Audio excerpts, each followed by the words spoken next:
Hey, welcome back everyone. In today's video, we're going to be going over another practice question. This is RayTube practice question number 11. So stay tuned. Okay, so let's jump into it. A social worker is meeting with a woman to discuss program services.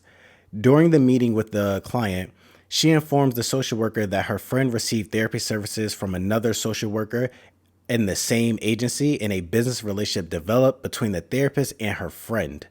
What should the social worker do first? A, apologize to the client and inform her that the social worker acted in a way that does not align with the company's standard practice. B, contact the licensing board to report the colleague's unethical behavior. C, obtain a release of information to speak with the client's friend to discuss the matter. Or D, discuss the matter with the colleague. So as always, we have choices A, B, C, and D. Pause the video, reread the question, reread through the answer choices, really kind of sift through them, pick your best answer, unpause the video, and then we'll jump to the explanation. Okay. If you picked D, you are correct. So we're going to reread the question and really break this down.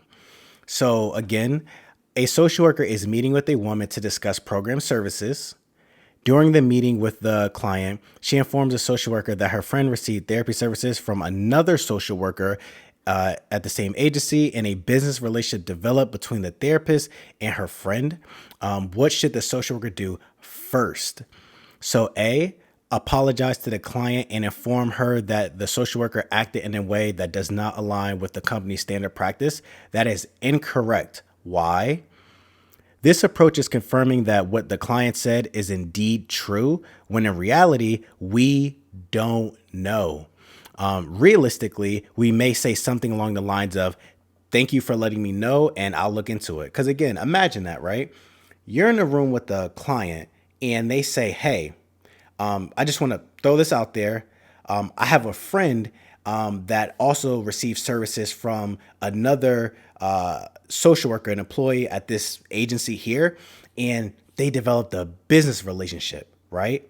Whether it was a business relationship, a sexual relationship, whatever type of relationship it is, whatever the nature of the report is, we don't know. So to just confirm it and say like, oh, that was completely unethical, that's essentially saying like, yes, that did happen, and we don't condone that. We literally don't know. We're kind of throwing our coworker under the bus with information that we simply just don't have. So we need to confirm that.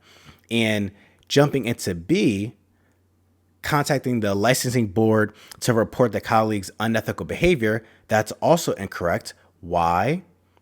Too much, too soon, right? Innocent until proven guilty. Even if what the client is saying is true, we would still want to discuss the situation with the colleague before escalating the situation, which would again be contacting the board saying, hey, they did da, da, da, da. We want to go to them first. And that goes right again into C. Obtain a release of information to speak with the client's friend to discuss the matter. Incorrect. Why? And keep in mind, the question asks, what would you do first? But again, C is incorrect. Why?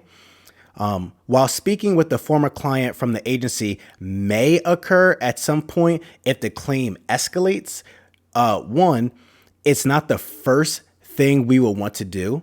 We will want to speak with the colleague first.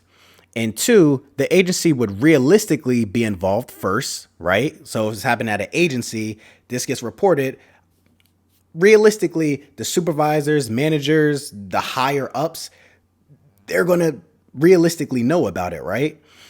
So again, the agency would realistically be involved first, then the board, if it escalates, and the board would proceed in doing their own investigation with the colleague and the former client. Again, if it's, there's truth to it and it escalates and all of that, right?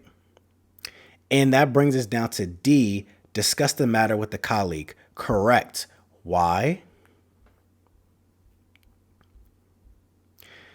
According to the NASW Code of Ethics, Section 2.10, unethical conduct of colleagues, social workers should take adequate measures to discourage, prevent, expose, and correct the unethical conduct of colleagues, including unethical conduct using technology. B, social workers should be knowledgeable about established policies and procedures for handling concerns about colleagues' unethical behavior. Social workers should be familiar with national, state, and local procedures for handling ethics complaints. These include policies and procedures created by NASW, licensing and regulatory board bodies, employers. So again, the agency, and then it goes right into agencies, like what actually happened within that organization, and other professional organizations. So think about it, right? With the agency or organization, there is a manual, a rule book, a playbook for how they handle certain situations, right? Every business has that or should have it, right? So before it even gets to, hey, Ray, wouldn't it be, jumping right to go to the board and getting releases of information to talk to, previous clients and stuff like, before it even gets there, the first thing we will want to do is address the matter with the colleague. But going right back to it, C for section 2.10, social workers who believe that a colleague has acted unethically should seek resolution by discussing their concerns with the colleague when feasible and when such discussion is likely to be productive. So again, the colleagues at the agency, we can just say, hey, this is what was reported. Is there any truth to this? What's your side of the story? What's the perspective on, everything that kind of transpired with this claim, right? And D, when necessary, social workers who believe that a colleague has acted unethically, again, we don't know. That's why we will want to discuss it with them first. Should take action through appropriate formal channels, such as contacting a state licensing board or regulatory body, the NASW, National Ethics Committee, or other professional ethics committees. And then E, social workers should defend and assist colleagues who are unjustly charged with unethical conduct. Simply put, we don't have any evidence that what the client is saying is true or not, or what the context is. This is not saying that we don't believe the client, but more so we don't know.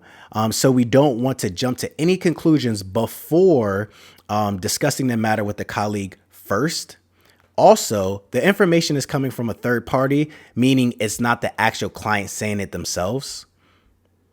However, we would still want to discuss the situation with our colleague first to clarify the matter before escalating the situation. So you may say, okay, Ray, how about if the client in the room was saying, hey, this unethical behavior occurred with another therapist and a social worker at the agency? We still will want to discuss it with that colleague and say, hey, this is what's being reported and what's going on. And typically speaking, I have experience working at an outpatient facility. When they're signing the paper when coming in, it kind of says within it that other people will be involved in their services and everything. Because again, that's the nature of the organization. Think about like the secretaries, if you're at an outpatient, the psychiatrists, the nurses, the management, right? They have access to their chart and everything like that. So you won't necessarily need to get a release for the client to discuss another client and agency. And again, if they work together, the release is already there, everything, right? But still, we would still want to discuss it with the colleague first before making any other actions. For example, but like sticking to this scenario, for example, what if the client's perception of a business relationship was her seeing the social worker give her friend a check? She knows her friend has a vending machine business, so she naturally assumed, oh, they must be doing business together. I see the organization has a new vending machine. My friend has a vending machine business. The social worker is giving her a check, so they must be doing business together. When in actuality, The organization has already been planning on getting a new vending machine, as many buildings do. Depending on the type of services being provided, the check could be a reimbursement for the company. It might not even be a check at all. It could be a letter of notice or anything like that. So again, regardless, we will want to discuss the matter with the colleague first. Okay guys, that was it for today's video. Again, just another practice question to help really get those brain juices flowing on how we want to approach addressing these questions. And read the NASW Code of Ethics.